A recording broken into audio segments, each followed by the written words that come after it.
I mean, it's a lot of stuff. I'm kind of just like, well, hold on now. Can we just take a deep breath with the Puff thing? You know what I'm saying? Like, hold on now. You know what I'm saying? What's going on here? You know what I'm saying? Like, this is.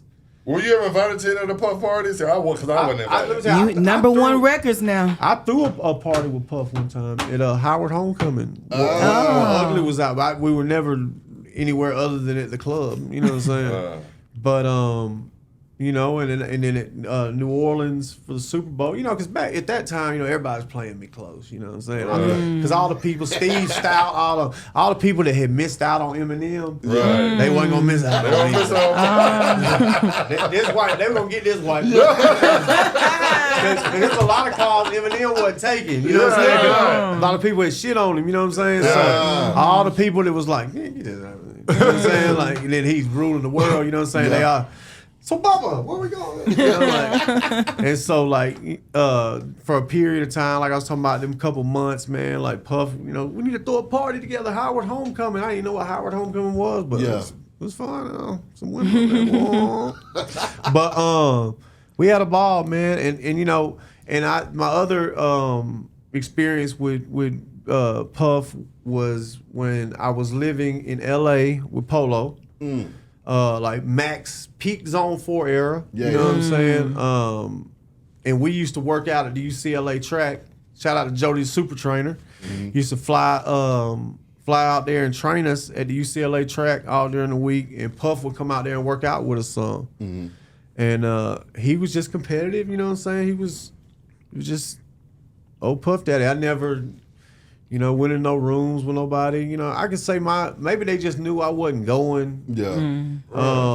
For the jump, you know, with my background just being so country and southern, you know what I mean? But you know, I ain't saying I've been the man, but I done been in the room with the man. You know what I'm saying? And you know what I'm saying? He was talking about he might be the man, you know what I'm saying, at that time. And I ain't never seen nothing like that. No kind of craziness. You know what I'm saying? Now, I know people that have. But I believe that's more of a Hollywood thing than a music. Not to say it doesn't take place in the music business. But I do know, like, there's some verifiable stuff, you know, from a film project that I was trying to get off the ground. Like, the guy that was the director. And that's a different game, that Hollywood game, for sure. And, you know, I just don't understand why people have to be weird. You know what I'm saying? Like, why just be weird just for the hell of it? Like, you know what I'm saying? Them rituals, all that shit, man. Like, hey, I'm gonna tell you, when you leave this world, there ain't gonna be nowhere to hide. You know what I'm saying? You know what I'm saying? And you can, and if you believe in all that stuff, then you believe in that too. And I'm gonna tell you, like, man. Hey, Bob, I hate the. I'm staying. No. I know. I ain't what I'm gonna say. This is a shameless plug because I have an artist. And this man comes with the weakest joke at the most opportune time. I was expecting more. I ain't gonna lie. The way he cut in, you know what I'm saying? He gonna ruin the whole ending like a whack-ass joke. It's on you, princess. We're going to Applebee's, like I said. Was it ever a time, I know for us, being in Crime Mob and being young and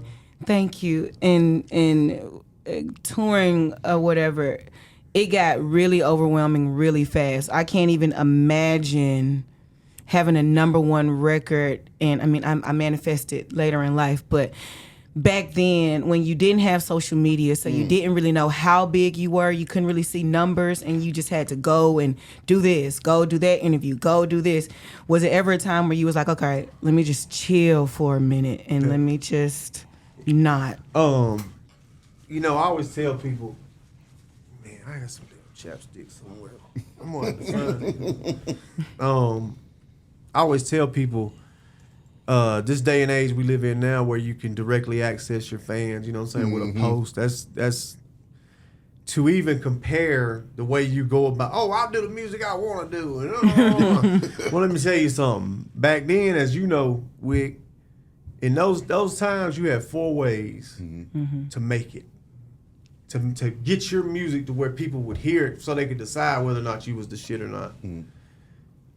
AM, FM radio. TV, BET, MTV, VH1. live shows, CDs in stores. Right. Now, So you better damn well make the product that you trying to sell fit well within those delivery mechanisms. You know what I'm Right. saying? Because if you don't, nobody's ever gonna hear you. How much? Yeah. You know what I'm saying? Like that's just the way it is. And so, you know, yeah, I could make records fit. You know what I'm saying? I could do records like. Whoever has songs, man, like, I hate when people do this, but I'm going to go ahead and do it anyway. Who had more diverse type hits than I did? Yeah. Go from Ugly to Deliverance. Yeah. To Back in the Mud. There was the PlayStation game. There was a ESPN college football game day theme song. You know, Back to Miss New Booty. Come on now. Man,